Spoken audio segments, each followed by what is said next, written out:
भक्तिपूर्ण प्रणाम जगत जननी शिशि परमा चरणे जानाय भक्तिपूर्ण प्रणाम शिशि बड़दार चरणे जानाय भक्तिपूर्ण प्रणाम बर्तमान आचार्यदेव चरणे जानाय भक्तिपूर्ण प्रणाम।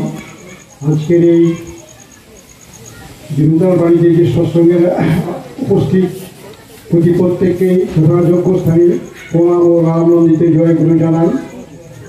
সৎসঙ্গের আয়োজন করেছেন বিনু তার শ্বশুরমশাইয়ের মৃত্যু দিবস উপলক্ষে তার আত্মার চির শান্তি কামনা করি পরম দয়ালের চরণে। তো শ্রী ঠাকুর এর কথা অনন্ত অসীম, তো বলে শেষ করা যায় না, বলা যায় না।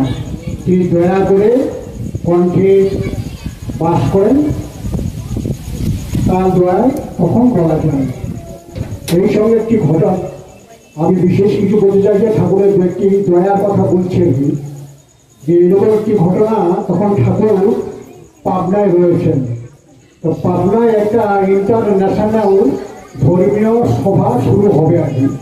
ধর্মীয় সভা সেখানে হবে, সারা পৃথিবীর যেসব ধর্ম সংগঠন আছে সেখানে উপস্থিত হবে এবং সেই সঙ্গে সৎসঙ্গ একটা প্রতিষ্ঠান। হ্যাঁ, এবং সে খবর তারাও জেনেছেন, আয়োজক যারা করেছেন। তো সেখানে সৎসঙ্গকে চিঠি করেছেন ওই ধর্মসভায় উপস্থিত হওয়ার জন্য।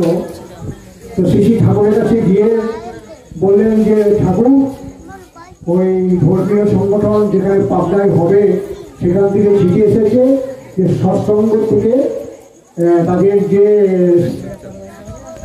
ধর্মীয় আচার বা তাদের যে ভাবধারা সৎসঙ্গের সে বিষয়গুলো বক্তব্য রাখার জন্য বলেছেন। তো কে যাবে সেখানে আলোচনা করতে?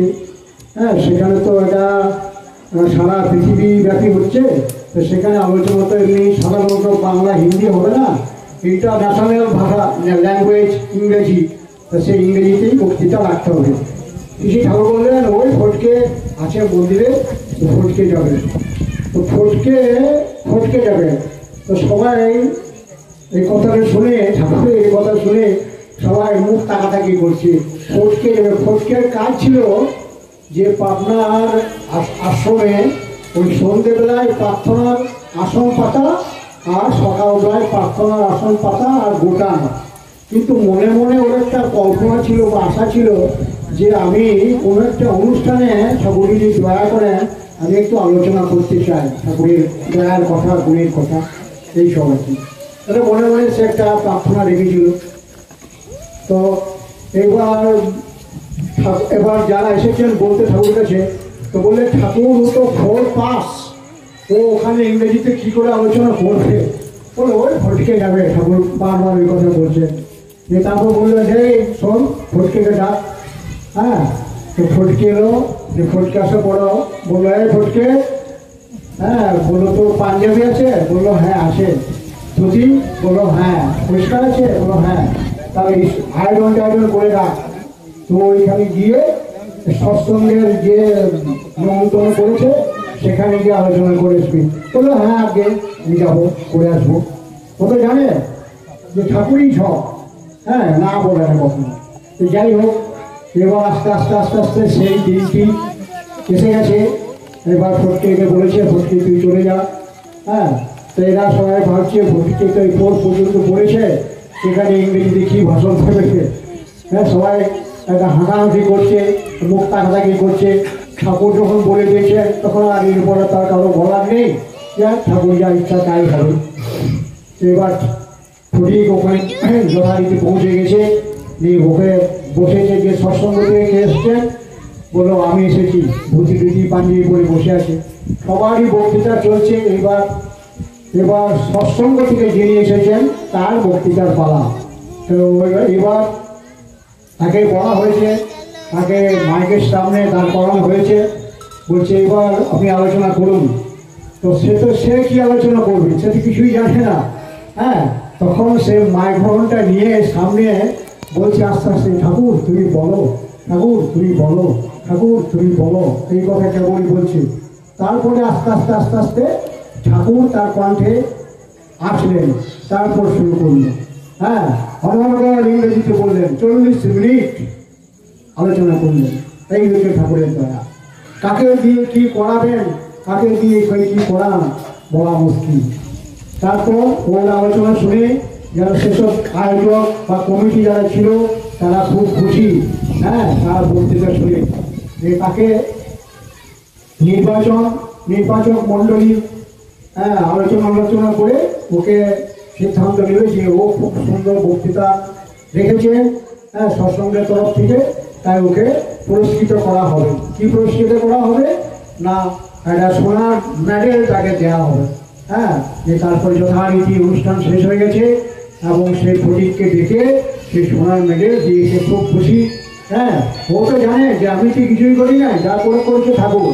হ্যাঁ, আমার একটি ইচ্ছা ছিল যে ঠাকুরের কথা পরিবেশন করব ঠাকুরের দয়াতে, তো সেটা সে ওই মেডেল পাওয়াতেও খুব খুশি, বললো ঠিক আছে, আমি খুব আনন্দিত, ঠাকুরের দয়ায় এটা হয়েছে। তো এইবার ফিরে এসেছে, ফিরে আসার পর ঠাকুর জিজ্ঞেস করছে, ঠাকুর ফটিক, ফটকে বলতেন ঠাকুর, ফটকে কেমন হলো আলোচনা? বল খুব ভালো হয়েছে ঠাকুর, এই মেডেল দিয়েছে, আপনার চরণে দিয়ে দিচ্ছি, এই দেখুন আপনার চরণে দিয়ে গেল। এই হচ্ছে তার মানে গভীর ভালোবাসা ঠাকুরের প্রতি। তা সেই আন্তরিক ভালোবাসা তিনি প্রতি প্রত্যেকে থাকে। হ্যাঁ, তাকে যে ঠাকুর কি করাবেন সেটা মানে বলা যায় না। আরেকটি ঘটনা বলে আমি শেষ করব। একবার একটা ধানবাদের ঘটনা, হ্যাঁ, ইউটিউবে শুনছিলাম যে এক সৎসঙ্গী পরিবার ঠাকুর আছেন তাদের বাড়িতে, ঠাকুরের নিত্য ভোগ টোগ দেন। তো হঠাৎ অসুখ হয়ে গেছে, সে আর ভোগ নিবেদন করা যাচ্ছে না। তো সেখানকার স্থানীয় পুরোহিত যারা পূজারী আছে তাদেরকে ডেকে বলছে যে আপনি ভোগটা দিয়ে দেন আমাদের ঠাকুরের, আমাদের তো অসুখ পাচ্ছি না। তো বললো ঠিক আছে, কোথায় করতে দেন? আমার বাড়িতে। বললো ঠিক আছে, আমি কবে করতে দেন ডেট বলে দিল। এবার ওই দেখেছে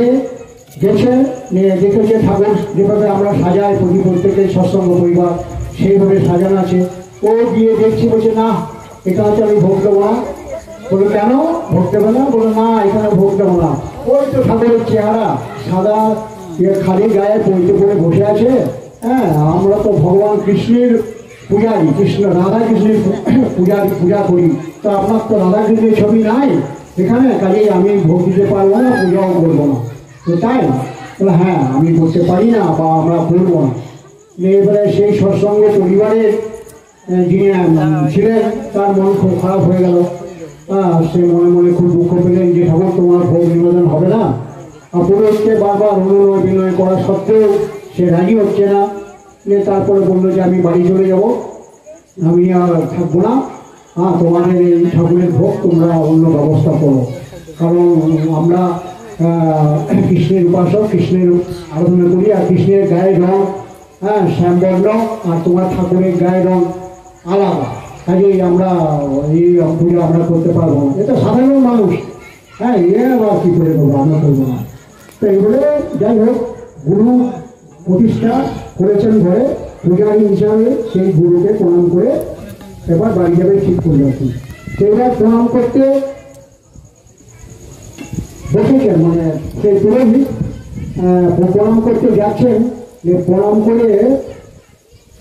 করতে যাচ্ছেন, তখন দেখছেন যে তার যে চেহারা ছিল আর কি, সেই চেহারাটা শ্যামবর্ণ হয়ে গেছে। হ্যাঁ, যে বর্ণ আমরা এখন দেখছি ঠাকুরের সামনে, সেই চেহারা সেই পুরোহিত সেই প্রণাম করার প্রাক্কালে দেখছে যে তার চেহারার মধ্যে শ্যামবর্ণ হয়ে গেছে। সে তো দেখলো, আমি যখন এলাম সে তো অবাক হয়ে গেল যে আমি যখন এলাম তখন তো ঠাকুরের এই শ্যামবর্ণ ছিল না, হঠাৎ করে এই শ্যামবর্ণ কি হলো? ও তো ঘাপে গেল। হ্যাঁ, ঘাপে গিয়ে পরে বললো তো মহা মুশকিল, এটা হওয়ার কথা নয়, এটা অসম্ভব ব্যাপার। যাই হোক, তার মনের মধ্যে একটা ভয় এসে গেল। সে ভয়ে প্রণাম করে বললো না আমি চলে যাবো। প্রণাম করার আগে যখন দেখছে তার গায়ের রং শ্যামবর্ণ, কিন্তু প্রণাম করে যখন উঠে দেখছে আবার সেই ঠাকুরের সেই স্বাভাবিক রং। হ্যাঁ, তখন তারপরে এই যে ভাবান্তর ঘটল আর কি, তার মনের মধ্যে একটা কীরকম চিন্তা ভাবনা এলো, এটা সাংঘাতিক হলো, এটা আমি ভুল করছি। বলছি পুজো করবো না, কিন্তু এটা ঠিক হবে না। তখন ডাকলে বলবো হ্যাঁ হ্যাঁ আমি পুজো করবো, হ্যাঁ তোমার এই গুরুদেবের পুজো করে চলে যাবো। বললো আরেকটা কথা, আমার আপনারা রাখবেন বলি কি না, আমরা আপনাদের এই ঠাকুরের দীক্ষা গ্রহণ করব। দীক্ষা দেওয়ার কি ব্যবস্থা আছে সেই সব সম্বন্ধে আমাদেরকে একটু জানালে ভালো হবে। সেই বাড়ির সৎসঙ্গী পরিবার বা সেই সৎসঙ্গের যে গৃহকর্তা তিনি খুব খুশি, বলে খুব আনন্দের বিষয়, আপনার ঠাকুরকে গ্রহণ করবে, মাথায় নিয়ে চলবেন। হ্যাঁ, তো খুব আনন্দের বিষয়। দীক্ষা ব্যবস্থা আছে, আপনি এখানেও ব্যবস্থা যদি করে বলেন এখানেও করে দিতে পারি, নাকি দেওঘরে যদি বলেন দেওঘরে ব্যবস্থা করে তারপরে সেই পুরোই দীক্ষা নিয়ে ঠাকুরকে মাথায় নিয়ে চলবেন। এই হচ্ছে ঠাকুরের দয়া। হ্যাঁ, তিনি আসেন যখন মানুষ বিপদগামী হয়, যখন ধর্মের গ্লানি হয়, হ্যাঁ তখন তিনি এসে আবার ঠিক সঠিক বিধান দিয়ে যান। তাই তিনি বললেন যে ধর্ম যখন বিপাকী বাহনে ব্যর্থ হচ্ছে যায়, পেরিতে তখন আবির্ভূত হন, পাপী পরিত্রাণ পায়। তাই তিনি আবার এসেছেন যাজন ইষ্টবিধি সুস্থৈরী যে বিধান, সেই বিধানগুলো নিয়ে এসেছেন। সেই বিধান নিয়ে চলতে হবে, আমাদের প্রত্যেককে সেভাবেই চলতে হবে। আমরা সবসময় প্রত্যেকের যাতে ভালো হয় সেই বিষয়ে সচেষ্ট, কি করে তার ভালো করা যায়, এটা আমরা প্রত্যেকে ভাবছি, সমগ্র ভারতবাসী তথা বিশ্ববাসী ভাবছে। কিন্তু বলেছে যিনি সবার ভালো করেন, হ্যাঁ যিনি সবার ভালো করেন তাকেই ভালোবাসতে হবে। তাই বলেছেন সবার ভালো করেন যিনি তারই ভালোবাস। আমাদের ভালোবাসা আমরা বলছি ব্যক্তিক্রমী ভালোবাসা, কিন্তু তিনিকে ভালোবাসা তার সামগ্রিক যে ভালোবাসা, তিনি একটি বিবিলিকাকেও ভালোবাসেন, একটি গাছকেও ভালোবাসেন, একটি মানুষকেও ভালোবাসেন, একটি কুকুরকেও ভালোবাসেন। এই যে ভালোবাসেন সবার মধ্যে যে তার যে ভালোবাসা, সেই সামগ্রিক ভালোবাসা তিনি দেখিয়েছেন। এইভাবে তিনি প্রত্যেককেই তার যে নির্দেশ সেইভাবে চলতে বলছেন। আপনারা সবাই ঠাকুরকে গ্রহণ যারা করেছেন প্রত্যেকে মাথায় নিয়ে চলুন। ঠাকুরের কথা বলে শেষ করা যায় না আর বলাও যায় না, তার দয়ায় ব্যক্তি কথা বললাম, ভুল ত্রুটি মার্জনীয়। আর জয়গুরু, সবাই সুস্থ থাকুন, ভালো থাকুন, প্রত্যেকে জয়গুরু।